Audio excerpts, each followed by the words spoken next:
El teléfono sonó a las 7:10 de la noche. Yo estaba encendiendo la luz de la cocina. Tenía la mano todavía en el interruptor cuando escuché el primer timbre. El chisguete del agua hervida ya llenaba el aire con olor a tila.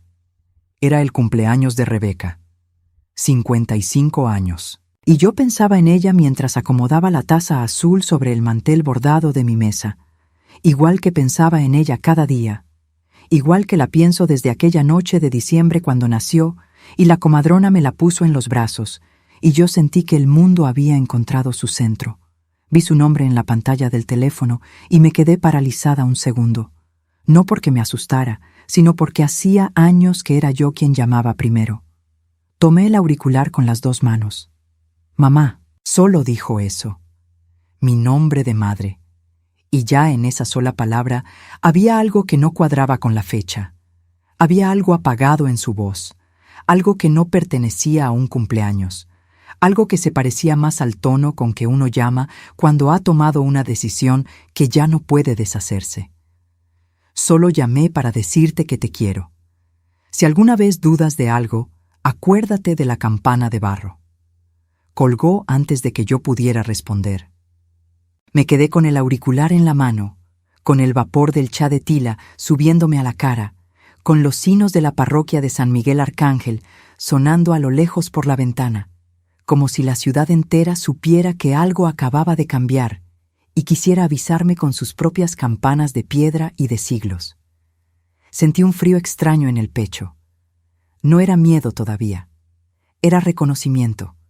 Era la sensación de que una madre tiene cuando su cuerpo entiende algo antes que su mente. Me puse el rebozo. Apagué el fogón. Salí a la calle. Antes de contarles lo que encontré al llegar a la casa de Rebeca, necesito pedirles algo a ustedes, que me están escuchando desde donde estén. ¿Desde qué ciudad están viendo esto? ¿Desde qué estado de la República o desde qué rincón del mundo? Escríbanmelo en los comentarios porque esta viejita los lee todos, sin excepción. ¿Y qué hora es allá donde están? Porque a mí me parece que hay personas que escuchan historias como esta en la madrugada, cuando la casa está callada y el silencio les pesa. Si eso les pasa, quiero que sepan que no están solos ni solas. Den un like si esta historia ya les está llegando al corazón. Suscríbanse si todavía no lo han hecho. Aquí hay una historia nueva cada día, sin falta, y les prometo que cada una trae algo verdadero. Ándale. Déjenme seguir. Las calles de San Miguel de Allende de noche son como un cuadro que alguien pintó con luz amarilla y piedra vieja. Los faroles de hierro forjado derraman su claridad sobre los adoquines mojados de rocío, y las fachadas coloniales en color ocre parecen guardar siglos de secretos detrás de sus puertas altas de madera. Yo conozco cada piedra del camino entre mi casa en la calle Humarán y la calle Hospicio. Las he caminado en días de lluvia y en días de fiesta, de luto y de alegría. Esa noche las caminé sin estar segura de lo que iba a encontrar, con la frase de Rebeca girando en mi cabeza como agua que no encuentra desagüe. La campana de barro. La campana de barro. ¿Por qué la campana de barro? La casa de la calle Hospicio número 16 tiene un portón de madera oscura con herrajes de latón que Rebeca mandó restaurar hace 4 años. Esa noche, el portón estaba entreabierto. No de par en par, no tirado, no roto, simplemente entreabierto, como si alguien lo hubiera empujado desde adentro y no se hubiera ocupado de cerrarlo del todo. Empujé suavemente y entré al zaguán. La sala tenía las luces encendidas. Había una mesa puesta para cenar, con platos que nadie había tocado, copas llenas hasta la mitad, flores en el centro. Un cumpleaños que nadie había celebrado todavía. Llamé a Rebeca. Nadie respondió. Llamé a Catalina, mi nieta, la hija de Rebeca. 28 años, restauradora de molduras, una muchacha adulta y seria, con los ojos oscuros de su abuela paterna y la paciencia que su madre nunca supo conservar. Catalina, soy yo, abuela Dolores, estoy en la entrada. Un silencio. Luego, un ruido seco al fondo del pasillo. Una puerta que se movía desde adentro. La encontré en el cuarto de huéspedes. Estaba de pie junto a la puerta, sosteniendo la manija por dentro, con una silla pequeña de madera antigua, apoyada contra la madera como si fuera una tranca improvisada, como si necesitara ganar tiempo antes de que alguien reorganizara algo que todavía no había terminado de proteger. Cuando me vio, no gritó, no lloró, no dijo nada dramático. Solo me miró con los ojos de quien lleva horas esperando a la persona correcta y acaba de reconocerla. Me extendió algo envuelto en un pañuelo bordado.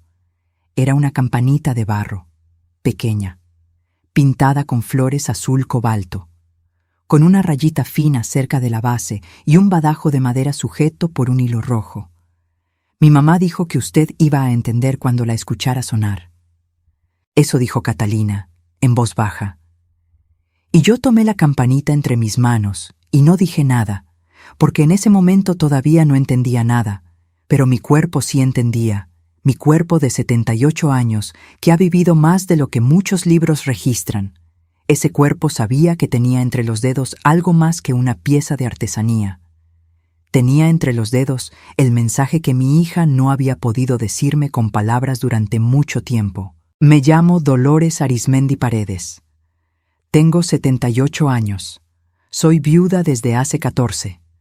Vivo en la calle Humarán número 23, en una casa baja con macetas de bugambilias en la entrada y una cocina azul clara que fue lo primero que pinté cuando mi esposo Ernesto murió y yo necesité hacer algo con las manos para no perder la razón. En esa cocina he preparado café de olla para las penas de media familia. En esa cocina he escuchado confesiones que las iglesias no registran. En esa cocina hay un calendario de pared donde yo anoto fechas, no solo los cumpleaños y los aniversarios, sino también las cosas que no quiero olvidar. La fecha en que Rebeca abrió la galería. La fecha en que Catalina terminó su formación de restauración. La fecha en que sentí por última vez que mi hija me hablaba de verdad. Esa última fecha la anoté hace más de 3 años. Y no me había atrevido a mirarla hasta aquella noche. Nací en San Miguel de Allende, y aquí he vivido toda mi vida, salvo los 2 años que estuve en Guanajuato capital, cuando Ernesto trabajaba allá, y yo lo seguí porque en aquel tiempo así se hacía. Las esposas seguían a los maridos, aunque eso significara dejar atrás el olor del pan dulce de la panadería de la calle Mesones y el sonido de los sinos de la parroquia que desde niña me daban la hora mejor que cualquier reloj. San Miguel es una ciudad que guarda apariencias con elegancia. Sus fachadas coloniales son hermosas y sus calles adoquinadas son fotografiadas por miles de visitantes cada año. Pero yo que caminé estas calles de niña y de joven y de señora y de vieja, sé que detrás de las puertas altas de madera muchas familias conservan secretos que nunca suben a la superficie. No porque no existan, sino porque aprendieron a vivir con ellos del mismo modo que aprenden a vivir con la grieta de una pared, tapándola con cal, fingiendo que no se nota, rezando para que no crezca. Mi Ernesto fue un hombre tranquilo, buen padre, buen vecino, buen amigo del tabelión Ignacio Rulfo, con quien jugaba dominó los jueves por la tarde. Ernesto murió de un infarto súbito en el patio de nuestra casa, un martes de octubre, mientras regaba los helechos. Yo estaba en la cocina. Escuché un golpe sordo. Salí corriendo. No llegué a tiempo. Ese es el peso que uno carga cuando enviuda de repente. No el peso de la pérdida, que también es grande, sino el peso de haber estado a pocos metros y no haber podido hacer nada. Ese peso me lo puse encima y lo he cargado callada desde entonces, porque así es como yo cargo las cosas que duelen demasiado para hablarlas en voz alta. Pero esa noche en la calle Hospicio, con la campanita de barro entre mis dedos y Catalina de 28 años mirándome desde la puerta del cuarto de huéspedes, sentí algo que pocas veces había sentido desde la muerte de Ernesto. Sentí que el peso que cargaba necesitaba ser compartido. Que yo no podía resolver esto sola, callada, desde mi cocina azul clara.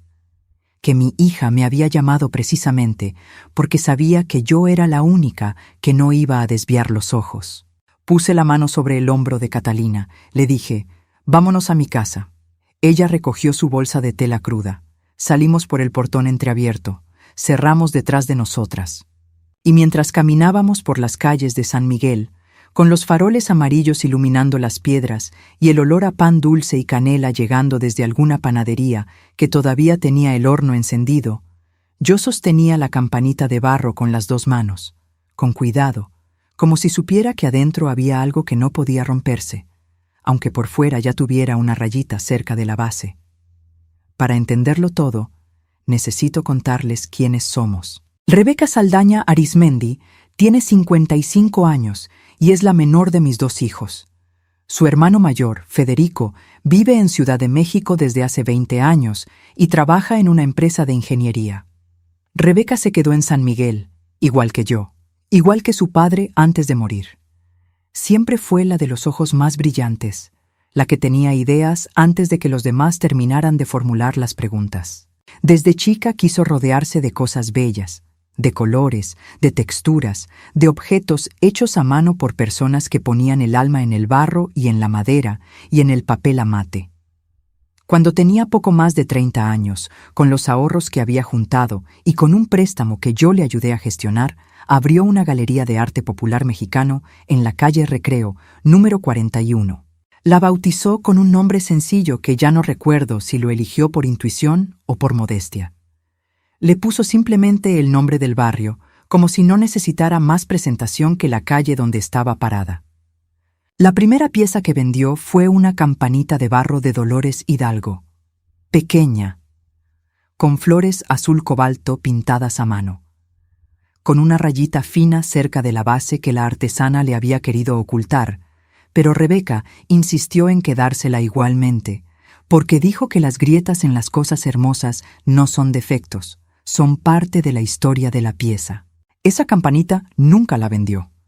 La puso sobre el mostrador de la galería, cerca de la caja registradora, y durante años fue lo primero que los clientes veían al entrar. Una pequeña campana azul con una rayita en la base y un badajo de madera sujeto por un hilo rojo. Mi hija la llamaba su talismán de apertura. Su primer testigo, Octavio Mier Castañeda, llegó a la vida de Rebeca cuando ella tenía poco más de 40 años. 60 años ahora, pelo canoso, modales de hombre educado, siempre con una camisa limpia y un apretón de manos firme. Yo lo conocí en una cena que Rebeca organizó en la calle Hospicio, un agosto de hace 15 años, cuando todavía el jardín de esa casa tenía una bugambilia roja que Ernesto habría admirado. Octavio hablaba bien, hablaba mucho. Tenía una forma de llenar el silencio que yo en aquel entonces tomé por seguridad y que hoy, con todo lo que sé, entiendo como otra cosa completamente distinta. Se casaron 2 años después. Catalina, la hija que Rebeca había tenido con una pareja anterior, tenía 14 años cuando Octavio llegó. Hoy tiene 28 y trabaja en la galería de su madre como restauradora de molduras y asistente administrativa. Era Catalina quien primero había notado que algo estaba cambiando. No lo dijo de golpe. Las personas que ven las cosas difíciles rara vez las dicen de golpe. Las dejan salir en fragmentos, en medias frases, en preguntas que en realidad son afirmaciones. Catalina me había dicho hace 8 meses, mientras tomábamos café en mi cocina azul clara, que Octavio estaba muy involucrado en las decisiones de la galería. Lo dijo así, con esas palabras, y luego cambió el tema. Yo anoté esa conversación en mi memoria de la misma manera que anoto las fechas en el calendario de pared. Sin adorno, solo el hecho, guardado para cuando hiciera falta. Hizo falta esa noche. Al llegar a mi casa en la calle Humarán, encendí el fogón de nuevo, puse a calentar café de olla, saqué 2 tazas y puse la campanita de barro sobre la mesa entre nosotras. Catalina se sentó con las manos entrelazadas sobre el mantel. Tenía la expresión de quien ha estado cargando algo solo durante demasiado tiempo y finalmente puede ponerlo sobre la mesa, literalmente, y dejar que alguien más lo mire con ella. Le pregunté dónde estaba su mamá. Me dijo que Rebeca había salido con Octavio 40 minutos antes de que yo llegara, que había una reunión urgente con un comprador de la galería, que lo supo por un mensaje seco que Octavio le envió al celular de Catalina, no al de Rebeca, al de ella, porque Octavio tenía la costumbre de comunicarse con la familia a través de Catalina como si Rebeca necesitara ser administrada, como si sus movimientos y sus compromisos tuvieran que pasar primero por una segunda persona antes de volverse reales. ¿Y la silla en la puerta?, le pregunté. Catalina me miró un momento. Luego dijo: «Mamá me dejó unos documentos antes de salir, me dijo que los guardara, que no los dejara moverse de ese cuarto. Tenía miedo de que Octavio regresara primero que usted». Tomé la taza de café entre las manos. El olor a canela y piloncillo llenaba la cocina. Afuera, muy lejos, los sinos de la parroquia daban las 9 de la noche. Miré la campanita de barro sobre el mantel. La tomé con cuidado y la agité suavemente. El sonido que salió no era el sonido limpio y claro de una campana bien hecha. Era un sonido amortiguado, apagado, como si algo dentro de la pieza impidiera que el badajo golpeara libremente, como si alguien hubiera puesto algo adentro que ocupaba el espacio que antes pertenecía al aire. Catalina y yo nos miramos. «¿Cuánto tiempo lleva sonando así?», le pregunté. «No sé», dijo ella en voz baja. «Pero mamá la trajo a casa hace 2 semanas. La quitó de la galería por primera vez en años. Octavio no preguntó por qué. Nunca le importó esa pieza». Eso era cierto. Eso era parte de la historia que yo todavía estaba armando. Octavio nunca había valorado la campanita de barro. La había llamado en más de una ocasión un pedazo de artesanía barata que no vale lo que ocupa de espacio en el mostrador.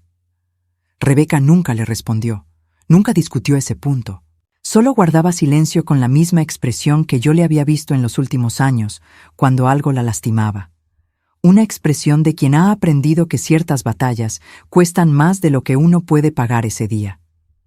Puse la campanita de barro de vuelta sobre el mantel, con cuidado, con el respeto que uno le tiene a las cosas que guardan secretos. Y me dije a mí misma que al día siguiente iba a entender qué había dentro de ella. Necesito pausar aquí un momento, porque lo que acabo de contarles es el inicio de algo que me cambió de maneras que todavía estoy procesando. Y antes de seguir, quiero preguntarles a ustedes: ¿alguna vez alguien que aman les dijo algo que en el momento no entendieron del todo, pero que su cuerpo supo era importante antes que su mente? ¿Alguna vez recibieron un mensaje que parecía sencillo por fuera, pero tenía algo más adentro, algo que solo se revelaba después? Escríbanmelo en los comentarios. ¿Desde dónde están viendo esto? ¿Qué hora es allá? Si están solos o acompañados esta noche. Me importa saberlo. Den el like si esta historia les está tocando algo. Suscríbanse para no perderse lo que viene mañana, porque aquí, cada día, hay una historia nueva, y esta todavía no ha terminado de revelar todo lo que guarda. Mi hija Rebeca no fue siempre la mujer que vi alejarse de sí misma en estos últimos años. Antes de Octavio, antes de que la galería se convirtiera en un territorio disputado, Rebeca era una persona que yo reconocía completamente. Tenía sus mañas, claro que sí, todas las tenemos. Era impaciente cuando algo no resultaba como lo había planeado.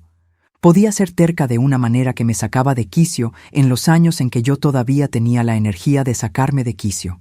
Pero era también generosa de un modo poco común, con su tiempo y con su atención, con las personas que la rodeaban y con los artistas a quienes daba espacio en la galería. Ceramistas adultos de Guanajuato, tejedoras de Oaxaca, talladores de madera de Michoacán. La galería de Rebeca no era solo un negocio, era un proyecto de amor. Catalina creció entre esas piezas, entre esos olores a barro y a barniz y a papel amate. Se hizo restauradora porque desde los 15 años ya tenía el ojo y la paciencia para entender que las cosas rotas no se tiran, se reparan, se les devuelve la forma con cuidado y con respeto. Cuando terminó su formación, Rebeca la invitó a trabajar con ella, no como favor de madre, sino porque Catalina era la mejor persona para ese trabajo. Octavio llegó al medio de todo eso. Lo que yo vi en los primeros años fue a un hombre que parecía apoyar el proyecto de Rebeca. Iba a las inauguraciones, hablaba bien de la galería en las reuniones sociales. Se presentaba como el esposo de Rebeca, con un orgullo que a mí en aquel tiempo me pareció genuino. Pero hay una diferencia entre admirar a alguien y querer administrar lo que esa persona ha construido. Esa diferencia yo no la vi llegar.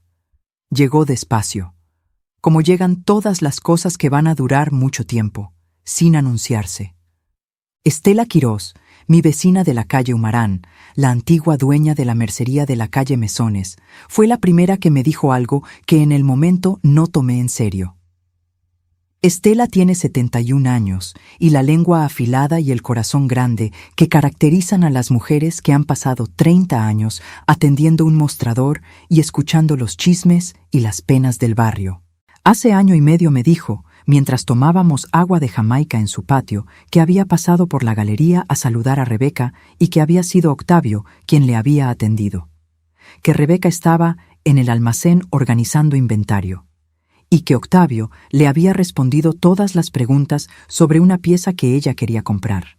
Le había dado precio, le había extendido el recibo y le había despedido con amabilidad. Que en ningún momento durante esa visita había visto a Rebeca. Antes siempre estaba ella, me dijo Estela. Tú sabes cómo era, te recibía en la puerta, te contaba de los artistas, te hacía sentir que cada pieza tenía una historia. Lo tomé como una observación de vecina, como el tipo de cambio que ocurre en los negocios cuando las parejas empiezan a dividirse el trabajo. Me equivoqué. Esa misma noche, sentada en mi cocina con Catalina y con la campanita de barro sobre el mantel, empecé a atar cabos que llevaban demasiado tiempo sueltos. Los silencios de Rebeca en las últimas visitas. La manera en que Octavio respondía por ella en las conversaciones familiares, con frases como «Rebeca está cansada» o «A Rebeca le parece que es mejor así», como si la voz de Rebeca necesitara ser traducida por él para llegar a los demás. La vez que llamé a la galería para hablar con mi hija, y Octavio me dijo que ella estaba en una reunión y me devolvió la llamada él mismo, con información sobre el tema que yo había preguntado, pero sin Rebeca. La vez que Rebeca llegó a mi casa con un moretón en el brazo y me dijo que se había golpeado con la esquina del mostrador, y yo lo creí porque era el tipo de accidente que le ocurría cuando andaba distraída, que era seguido. Todas esas cosas estaban en mi memoria, guardadas sin conectar, esperando la noche en que yo pudiera verlas juntas. «Catalina», le dije, «¿cuándo fue la última vez que tu mamá tomó una decisión sola en la galería?» Ella bajó los ojos. Los mantuvo bajos un momento. Luego dijo, «No sé si puedo darte una fecha exacta, abuela, pero sé que fue antes del año pasado». El silencio de la cocina era un silencio conocido. El tic-tac del reloj de la pared de madera que había sido de mi madre. El chisporroteo suave del fogón todavía tibio. El olor a café que se estaba asentando en las tazas. Afuera, la calle de San Miguel completamente quieta a esa hora, con sus piedras viejas y sus faroles de hierro forjado y su hermosura de ciudad que guarda apariencias con más elegancia que muchas personas que conozco. Tomé la campanita de barro. La sostuve frente a la luz de la cocina. La examiné con los ojos de quien ha aprendido a mirar las cosas despacio, sin prisa, con la atención que les da la edad cuando uno ya no tiene más urgencias falsas. La rayita cerca de la base era vieja. El hilo rojo que sujetaba el badajo también era viejo, pero el fondo de corcho de la pieza, el pequeño tapón redondo en la base de la campanita, ese tenía algo diferente. Era corcho limpio, reciente, puesto con cuidado, pero puesto hace poco. Lo toqué con la uña. Cedió ligeramente. Miré a Catalina. Ella asintió una sola vez, despacio. Tomé un cuchillo delgado de la cocina. Con mucho cuidado, sin romper nada, separé el fondo de corcho. Lo puse sobre el mantel. Y dentro de la campana de barro, enrollado con precisión, había un papel delgado. Lo saqué con los dedos. Lo desenrollé sobre la mesa. Era una tira estrecha con números escritos a mano. Números de protocolo. Pequeños, claros, en la letra redonda y ordenada de mi hija. Había también una llave pequeña, de metal oscuro, con un número grabado. Y al final del papel, en letras más grandes, una frase que Rebeca había escrito para mí. «No estoy llamando por mi cumpleaños. Estoy llamando porque hoy decidí no desaparecer». Las manos me temblaron. Las tuve que poner sobre el mantel para que dejaran de temblar. La cocina azul clara, con sus azulejos talavera y sus plantas en el alféizar y su calendario de fechas importantes en la pared, pareció contraerse un momento, como si la habitación también hubiera necesitado un segundo para procesar lo que acabábamos de encontrar. Catalina no dijo nada. Yo tampoco dije nada. A veces las palabras llegan después. A veces primero tiene que pasar el temblor. Eso que mi hija había escrito no era el mensaje de alguien que estaba en peligro inmediato. Era el mensaje de alguien que había estado perdiendo algo muy despacio, tan despacio que quizás ni ella misma lo había notado hasta que llegó el día en que se miró en algún espejo y no se reconoció del todo. Era el mensaje de una mujer de 55 años que había decidido, en el día de su cumpleaños, que ya no quería seguir desapareciendo, y me había llamado a mí, porque sabía que yo no iba a desviar los ojos. Puse el papel dentro del bolsillo de mi delantal. Guardé la llave junto al papel. Volví a colocar el fondo de corcho en la campanita de barro con el mismo cuidado con que lo había retirado. «Mañana vamos a la galería», le dije a Catalina. Ella asintió. «Antes de que abran, antes de que llegue Octavio». Asintió de nuevo. Me quedé sentada a la mesa hasta tarde esa noche, con el café frío en la taza y el calendario de pared mirándome desde la pared y la campana de barro quieta sobre el mantel. Pensé en Rebeca de niña, corriendo por el patio de esta misma casa, con los pies descalzos sobre las losetas. Pensé en Rebeca joven, entusiasta, con los ojos llenos de proyectos y la certeza de quien todavía no ha aprendido que las cosas que uno construye pueden ser tomadas de las manos sin que uno se dé cuenta del todo. Pensé en la última vez que la vi reír de verdad, sin reservas, con todo el cuerpo, y me di cuenta de que no podía recordar exactamente cuándo había sido. Anoté en el calendario la fecha de esa noche, no el cumpleaños de Rebeca, que ya estaba anotado, sino lo otro, lo que encontré, lo que empezó. Afuera, los sinos de la parroquia de San Miguel Arcángel dieron las 11 de la noche, lentos, seguros, como siempre los habían dado y como los darían mañana también, sin importar lo que pasara dentro de las casas de esta ciudad que guarda sus secretos con tanto cuidado detrás de sus puertas altas de madera. Me fui a dormir con la campanita de barro sobre mi mesita de noche, y pensé, antes de cerrar los ojos, que aquella campanita había estado sonando apagada durante mucho tiempo, que el fondo de corcho que Rebeca le había puesto era más que un escondite. Era también una metáfora de lo que había estado pasando con la voz de mi hija, tapada, amortiguada, todavía adentro pero sin espacio para sonar con claridad. Mañana íbamos a dejarla sonar. No dormí bien esa noche. No es una queja. A mis 78 años ya sé que hay noches en que el sueño no viene porque el cuerpo entiende que debe permanecer alerta, y esa fue una de esas noches. Me quedé con los ojos abiertos en la oscuridad de mi cuarto, con el techo de vigas de madera apenas visible bajo la poca luz que entraba de la calle, y repasé todo lo que sabía, todo lo que había visto, todo lo que había dejado pasar sin darle el peso que merecía. Esta es la cosa que nadie le dice a uno sobre envejecer, que la memoria no se vuelve más débil, se vuelve más honesta. Los años que uno tiene ya no le permiten el lujo de engañarse.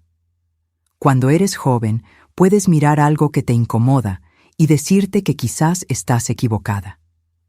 Cuando tienes 78 años y has enterrado a tu esposo, y has criado a tus hijos, y has caminado las mismas calles de piedra por décadas, ya sabes distinguir entre la incomodidad de equivocarte y la incomodidad de tener razón. Esa noche yo tenía razón. Y eso era lo más pesado de todo. San Miguel de Allende tiene una quietud particular después de la medianoche.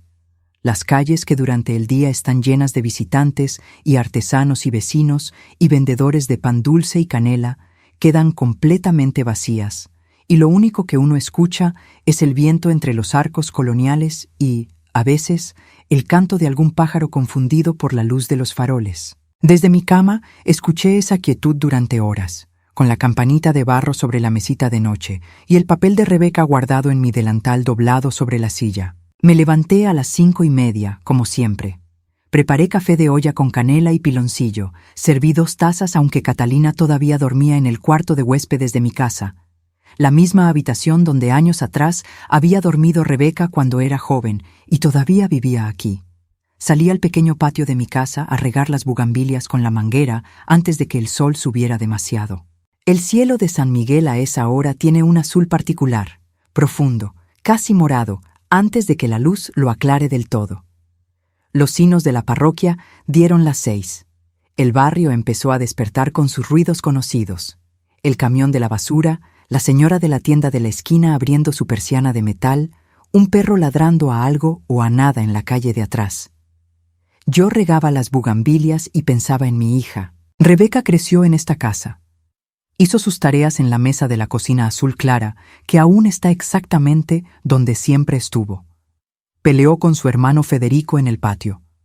Llorando se sentó en los escalones de la entrada el día que terminó con el novio del preparatoria, y yo le llevé café y no dije nada porque en ese tiempo ya había aprendido que mi hija necesitaba primero que la dejaran estar en su pena antes de que le ofrecieran consuelo. Era una muchacha que procesaba las cosas sola, en silencio, con una intensidad interior que a mí me recordaba a mi propio padre, que también era de esa clase de personas que sienten todo muy adentro y muestran muy poco. Catalina salió al patio con su taza cuando el reloj marcaba las 6:15. Traía el cabello recogido y los ojos todavía cargados de la mala noche que habíamos tenido las dos. Me miró desde la puerta del patio y yo le hice un gesto con la cabeza hacia la mesa del desayuno que ya estaba puesta adentro. ¿Durmió algo, abuela?, me preguntó. Lo suficiente para pensar con claridad, le dije. ¿Qué es lo que importa hoy? Nos sentamos a la mesa las dos. Tomamos café en silencio durante un rato. El papel de Rebeca estaba entre nosotras, extendido sobre el mantel, con los números de protocolo y la llave y la frase escrita a mano. Catalina lo había leído la noche anterior, pero ahora lo releía con los ojos de la mañana, con esa claridad que solo llega después de que el cuerpo ha descansado aunque sea un poco. ¿Qué son los números de protocolo?, le pregunté. No lo sé exactamente, dijo Catalina, pero tienen el formato de los registros de la galería, los números con los que mamá catalogaba las piezas cuando entraban al inventario. ¿Y la llave? Es de un armario. En el almacén de la galería hay 4 armarios de madera con cerrojo. Mamá los usa para guardar contratos, recibos de consignación, documentos de los artistas. Octavio tiene llaves de 3 de ellos, pero hay uno que siempre fue solo de mamá. Un armario chico, de madera oscura, en la esquina del fondo del almacén. Tomé la llave y la puse en mi bolsillo. Entonces vamos a la galería antes de que llegue él, dije. Catalina asintió. Terminó su café. Se levantó a recoger las tazas y yo la detuve con la mano. Siéntate un momento más, le dije. Antes de salir, necesito que me cuentes todo. Todo lo que sabes, todo lo que viste, desde el principio. Ella se sentó de nuevo. Puso las manos sobre la mesa, una sobre la otra, como hacía su madre cuando iba a decir algo difícil, y empezó a hablar. Me habló de hace poco más de un año, cuando empezó a notar que las respuestas a los correos electrónicos de los clientes de la galería ya no las escribía Rebeca, sino Octavio. Al principio fueron solo los correos de negocios grandes, los que implicaban negociaciones de precio o arreglos de envío.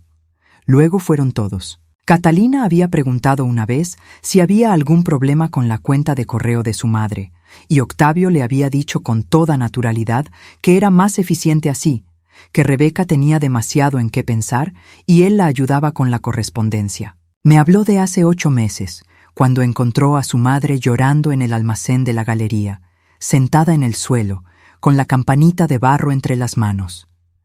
Rebeca no le explicó por qué lloraba. Solo le dijo que a veces extrañaba cuando las cosas eran más sencillas. Catalina no le preguntó más porque Rebeca tenía esa capacidad que tienen algunas personas de hacer que las preguntas directas parezcan una intrusión, no por mala intención, sino porque han aprendido a proteger su dolor como si fuera algo que pertenece solo a ellas. Me habló de hace 4 meses, cuando descubrió que Octavio había cambiado las contraseñas de las cuentas bancarias de la galería. No de las cuentas personales de Rebeca, de las de la galería, y que cuando Rebeca quiso hacer una transferencia a una artesana adulta de Tonalá para pagar por un lote de piezas de Talavera, tuvo que pedirle a Octavio la clave nueva. Octavio le dio la clave. Hizo la transferencia él mismo. Dijo que era para asegurarse de que el registro quedara correcto en el sistema. Me habló de hace 2 meses, cuando una ceramista adulta que llevaba años consignando piezas en la galería, Teresa Valadez, le preguntó a Catalina discretamente por qué sus recibos de venta ahora los firmaba Octavio Mier Castañeda, en lugar de Rebeca Saldaña Arismendi, que ya llevaba varios meses así, y que ella no había dicho nada porque no quería complicar la relación comercial, pero que le parecía extraño. A esa altura de la conversación, yo ya tenía el estómago apretado de la manera en que se aprieta cuando uno reconoce un patrón que ha visto antes. No en la vida de mi hija, en la vida de otras personas, en el barrio, en las historias que una recoge en 78 años de vivir en una ciudad pequeña donde todos se conocen y donde las cosas se saben aunque nadie las diga en voz alta. El patrón del control que llega despacio, que primero se ofrece como ayuda, que luego se convierte en costumbre, que luego se convierte en derecho, y que en algún punto intermedio, tan gradualmente que es casi imposible señalar el momento exacto, convierte a quien ayudaba en quien decide y a quien era dueño en quien pide permiso. Rebeca no lo llamaba control. Probablemente en muchas conversaciones internas consigo misma no lo había llamado de esa manera. Lo había llamado apoyo, colaboración, división del trabajo. Lo había llamado con los nombres gentiles que les ponemos a las cosas que nos duelen cuando todavía no estamos listos para llamarlas por su nombre verdadero. Pero ahí estaban los hechos sobre la mesa, junto al café y el papel doblado y la campanita de barro. ¿Tu mamá sabe que me estás contando todo esto?, le pregunté a Catalina. Creo que sí, dijo ella. Creo que por eso me dejó los documentos, por eso bloqueó la puerta del cuarto de huéspedes, por eso te mandó el mensaje con la campana. No lo dijo con esas palabras, pero sí lo dijo. Paguen atención aquí un momento, porque lo que acabo de contarles tiene algo muy importante adentro. Catalina no encontró a su madre pidiendo ayuda con palabras directas. La encontró pidiendo ayuda de la única manera que en ese momento le era posible, dejando una llave dentro de una campana de barro, bloqueando una puerta con una silla, enviando a su madre a la que siempre le creyó. Eso es lo que hacen las personas que llevan tiempo siendo convencidas de que sus palabras directas no tienen valor. Aprenden a hablar de otras maneras. Aprenden a dejar señales en los lugares donde saben que alguien con los ojos bien abiertos las va a encontrar. Quiero que se queden con eso. Y si conocen a alguien que habla así, en fragmentos, en objetos, en gestos que no se explican del todo, que no pide sino que deja pistas, presten atención. Escríbanme en los comentarios. ¿Han conocido a alguien así? ¿Han vivido ustedes mismos esa sensación de no poder pedir lo que necesitan con las palabras directas? Pongan su ciudad, pongan su hora, pongan lo que quieran. Yo leo todo. Den el like si esta historia les está enseñando algo. Suscríbanse para seguir escuchando. Aquí viene mucho más. Salimos a las 7:15 de mi casa en la calle Humarán. El sol de la mañana de San Miguel a esa hora todavía es oblicuo, entrando entre los arcos y los tejados coloniales con una calidez que en otro contexto habría sido hermosa. Las calles estaban empezando a animarse. Un vendedor adulto cerrando su pequeño puesto de tamales en la esquina, 2 señoras caminando rápido hacia el mercado con sus bolsas de tela, un taxi estacionado frente a la Plaza Allende con el motor encendido. El olor a pan dulce llegaba desde la panadería de la calle Mesones. San Miguel olía a canela y a piedra húmeda, y a la mañana que siempre huele igual, aunque uno sea diferente cada vez que la vive. Llegamos a la calle Recreo número 41 antes de las 8. La galería tenía la persiana de madera bajada todavía. Catalina tenía llave de la puerta lateral, la que usaban cuando llegaban temprano a recibir piezas nuevas. Entramos sin hacer ruido, aunque no había nadie a quien molestar a esa hora. El interior de la galería de Rebeca era una de las cosas más hermosas que yo había visto construir a alguien. No porque fuera lujoso, ni porque tuviera pretensiones de grandeza, sino porque tenía la huella de la persona que lo había pensado y cuidado con paciencia durante años. Las paredes color arena, las vitrinas de madera clara donde descansaban las piezas de barro y de textil y de papel amate, las etiquetas escritas a mano con el nombre del artista, el lugar de origen, la técnica, los cuadros de tono regional colgados con precisión sobre cada vitrina, el mostrador de entrada donde durante años había estado la campanita de barro azul cobalto. El mostrador ahora tenía otro objeto en ese lugar, una figura de talavera, bonita, pero sin historia para mí. Catalina me llevó directamente al almacén en el fondo de la galería. Era un cuarto rectangular con estantes de madera a lo largo de las paredes, cajas de cartón apiladas, una mesa de trabajo en el centro y 4 armarios de madera con cerrojo alineados contra la pared del fondo. 3 de ellos eran idénticos, madera de pino, cerrojo plateado, tamaño estándar. El cuarto era diferente, más pequeño, de madera oscura casi negra, con un cerrojo de latón que tenía el color de algo muy usado, muy tocado durante mucho tiempo. Saqué la llave del bolsillo. Encajó perfectamente. El armario se abrió sin resistencia. Adentro había 4 carpetas de cartón de diferentes colores, una libreta de pasta terracota, una pequeña caja de cartón sin etiqueta. Saqué todo y lo puse sobre la mesa de trabajo. Catalina encendió la lámpara de la mesa. Las dos nos sentamos frente a los materiales y empezamos a revisar. Las carpetas contenían documentos de la galería, contratos de consignación, facturas de venta, registros de inventario, correspondencia con artistas y clientes.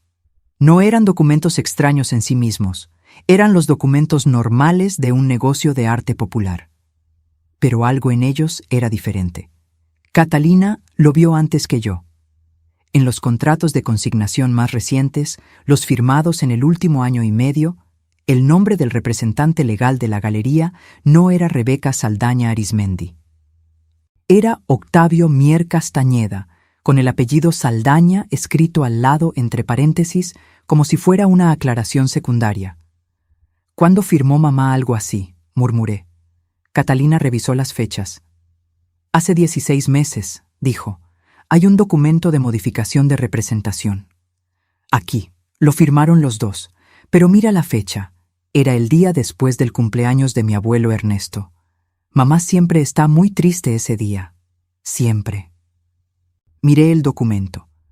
La firma de Rebeca estaba ahí, reconocible, pero con algo diferente. Era más pequeña que su firma habitual, más apretada, como la firma de alguien que firma sin haber leído del todo lo que firma, porque en ese momento no tiene la capacidad emocional de resistirse. En la caja de cartón sin etiqueta había recibos de piezas vendidas sin registro en el sistema de inventario de la galería. Más de 40 recibos, de fechas distribuidas a lo largo del último año. Los importes eran significativos. Piezas de valor medio y alto que habían salido de la galería y cuyo ingreso no aparecía en los registros digitales que Octavio administraba. ¿A dónde fue ese dinero?, pregunté en voz baja, aunque sabía que Catalina no podía responderme con certeza. Catalina no respondió de inmediato. Tenía en las manos la libreta de pasta terracota y estaba leyendo la primera página con los labios ligeramente apretados, con la expresión de quien lee algo que esperaba y aún así duele. Me pasó la libreta sin decir nada. La abrí. Era la letra de Rebeca. Redonda, ordenada, la misma que había escrito el mensaje dentro de la campana de barro. Pero aquí las palabras eran diferentes. No instrucciones, no datos. Eran reflexiones, observaciones, frases cortas y frases largas mezcladas sin orden aparente, escritas en distintos momentos, con distintos bolígrafos, como si Rebeca hubiera vuelto a esta libreta muchas veces a lo largo de meses para depositar en ella lo que no podía decirle a nadie en voz alta. Leí varias páginas de pie, junto a la mesa del almacén, con la lámpara de trabajo iluminando la letra de mi hija y Catalina sentada a mi lado en silencio. En una página, Rebeca había escrito: «Hoy intenté llamar a Consuelo, la artesana de Patambán, para decirle que sus piezas se habían vendido bien. Octavio me dijo que él ya le había avisado, que no hacía falta que yo la llamara, Me fui al baño a llorar sin saber bien por qué. En otra página, Teresa me preguntó si todo estaba bien. Le dije que sí, que Octavio estaba manejando la parte administrativa porque yo estaba muy ocupada con el inventario nuevo. Eso le dije. Pero mientras lo decía, pensé que ya no recuerdo cuándo fue la última vez que tomé una decisión en este lugar sin consultarlo primero. Y en la página que Catalina me señaló con el dedo, la que tenía una doblada en la esquina superior como marcador, las palabras que me detuvieron. Mi madre cree que soy distante, pero la verdad es que me fui quedando sin palabras para explicar cómo una vida puede seguir pareciendo bonita mientras deja de pertenecerte. Puse la libreta sobre la mesa. Me senté. Crucé las manos sobre el regazo. Respiré despacio, 3 veces, como hago cuando necesito que el corazón baje el ritmo. Catalina me puso la mano en el brazo. No dijo nada. Las dos nos quedamos así un momento en el almacén de la galería, con los documentos sobre la mesa y la lámpara encendida y el silencio de la mañana todavía afuera, antes de que la ciudad terminara de despertar. Mi hija había escrito la verdad de lo que vivía en una libreta guardada en un armario al que solo ella tenía llave. Había escondido dentro de una campana de barro la evidencia que necesitaba proteger. Había llamado por teléfono en el día de su cumpleaños, no para recibir felicitaciones, sino para dejar encendida una señal que sabía que yo iba a seguir. No lo había hecho porque fuera dramática ni porque buscara crear una situación. Lo había hecho porque era la única manera que le había quedado disponible para pedir ayuda sin sentir que estaba desobedeciendo algo, sin sentir que estaba rompiendo algo que ya estaba demasiado roto para repararse fácilmente. Yo la conocía demasiado bien para no entenderlo. Me puse de pie. Recogí las carpetas, los recibos, la libreta, la pequeña caja de cartón. Lo puse todo cuidadosamente dentro de la bolsa de tela cruda que Catalina había traído. Cerré el armario. Guardé la llave.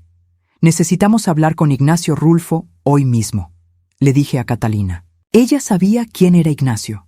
Lo había conocido de niña, en las tardes de dominó en el patio de esta misma casa.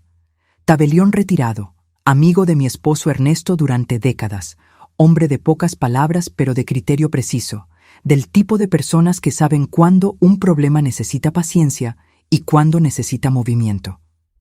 ¿Por qué a él?, preguntó Catalina. Porque los documentos que encontramos necesitan ser protegidos con orden, no con prisa, le dije. Tu madre los guardó con cuidado.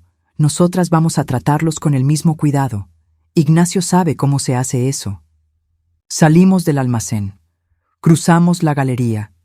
Catalina apagó la lámpara del mostrador que había dejado encendida al entrar. Antes de salir por la puerta lateral, me detuve un momento frente al mostrador de entrada.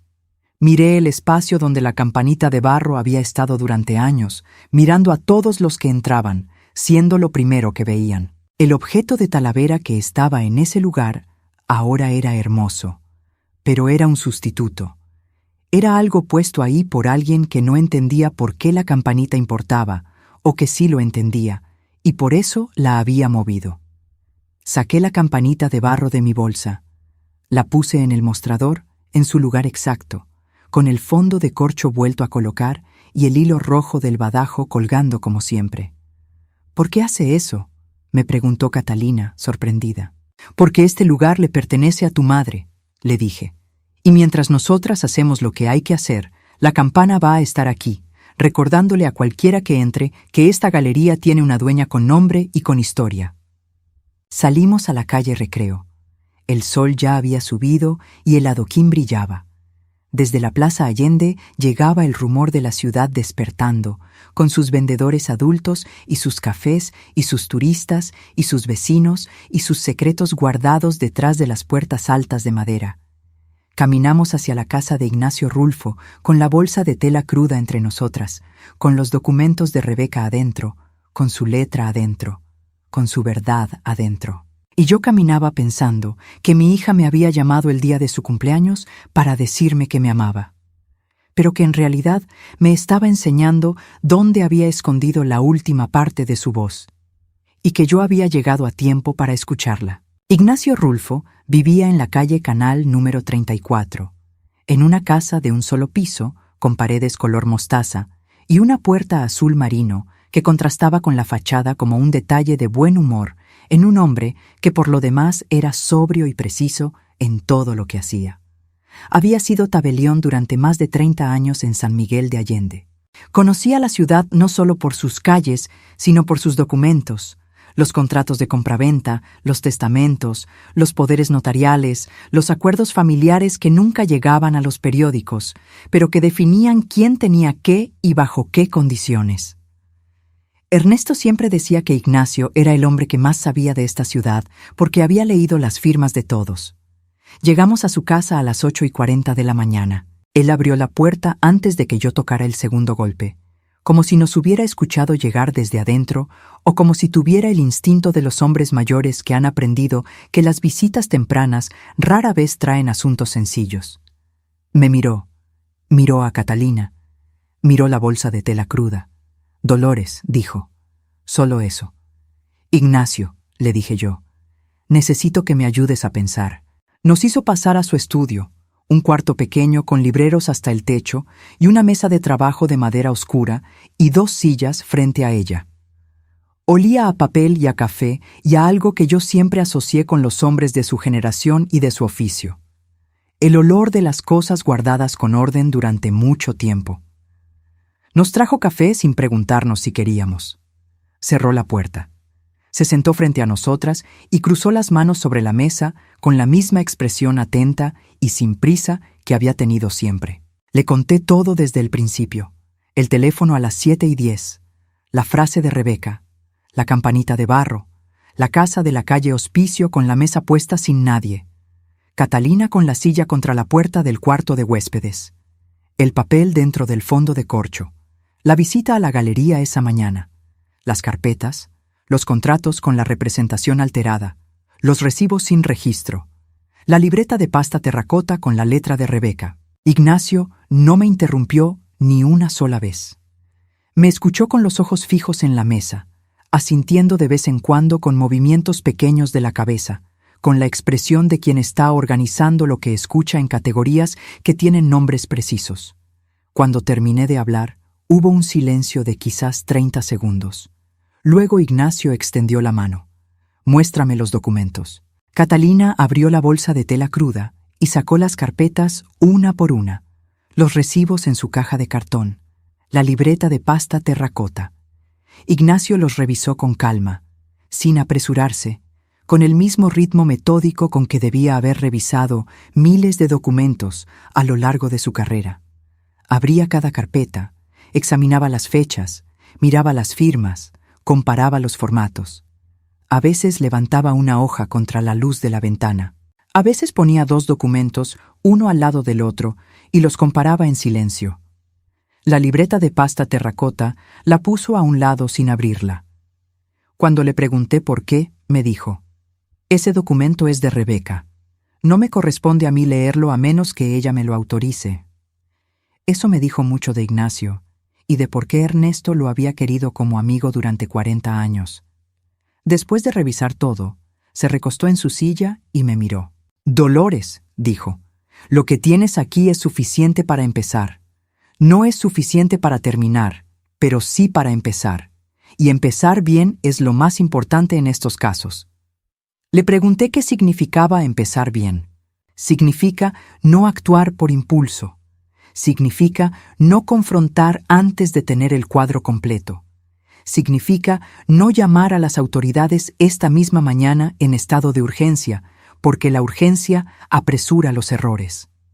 Rebeca dejó estos documentos con Catalina con cuidado y con previsión. Eso nos dice que Rebeca no está en peligro inmediato.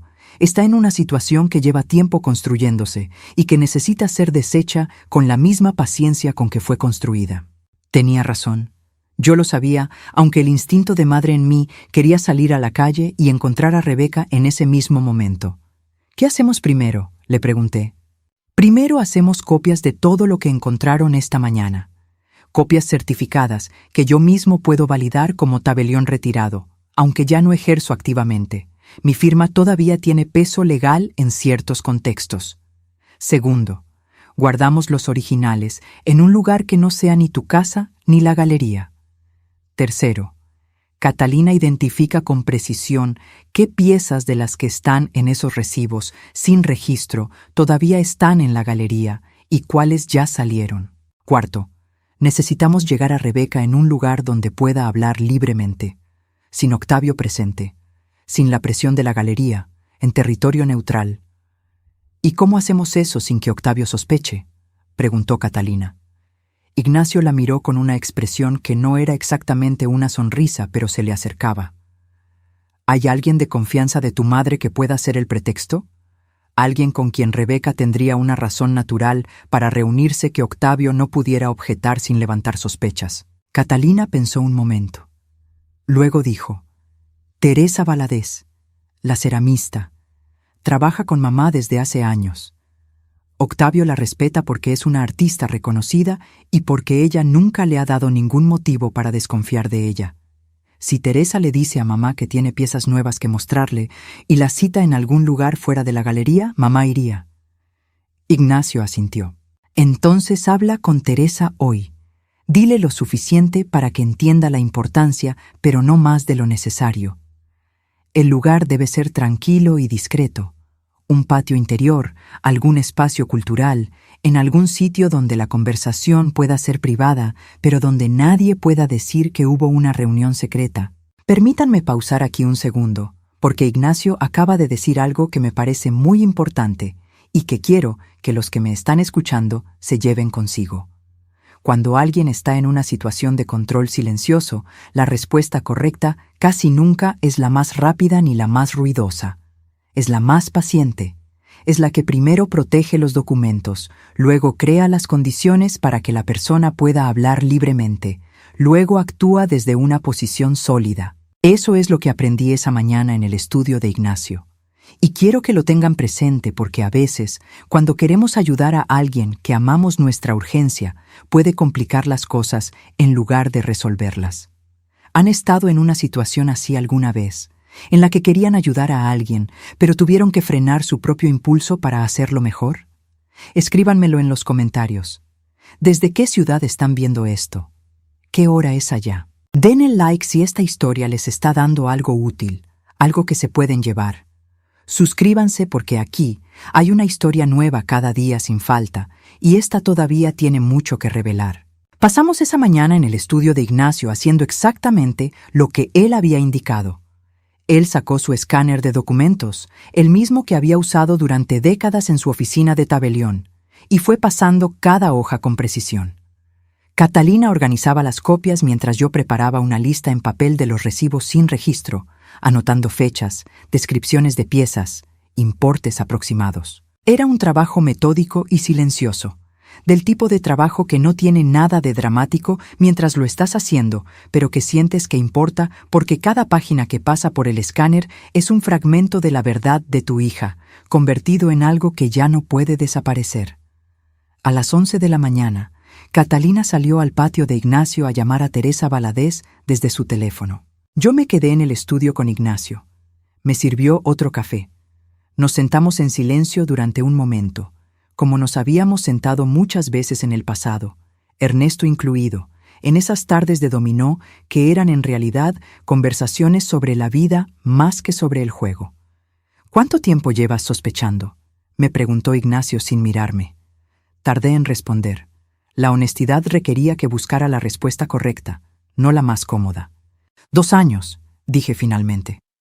Quizás más, pero no lo quise ver porque querer verlo significaba aceptar que Rebeca estaba en una situación en la que yo no la había podido proteger. Ignacio asintió sin hacer juicio. Lo mismo les pasa a los médicos con sus propios familiares, dijo. A los abogados con sus propios contratos familiares. A los tabeliones con los testamentos de sus propios padres. Sabemos reconocer las cosas en la vida de los demás mucho antes de que las reconocemos en la vida de los que amamos. No porque seamos ciegos, sino porque el amor pone entre nosotros y la verdad una capa de esperanza que no queremos perforar hasta que ya no queda más remedio. Guardé esas palabras en el mismo lugar donde guardo las cosas que no quiero olvidar. Catalina regresó al estudio con la expresión de quien ha tenido una conversación difícil pero necesaria. Teresa Valadez había escuchado todo. No había hecho preguntas innecesarias. Solo había dicho que entendía y que podía organizar una cita con Rebeca esa misma tarde en el patio interior de una antigua casa cultural cerca de la calle Canal, donde Teresa tenía una muestra de cerámica instalada esa semana.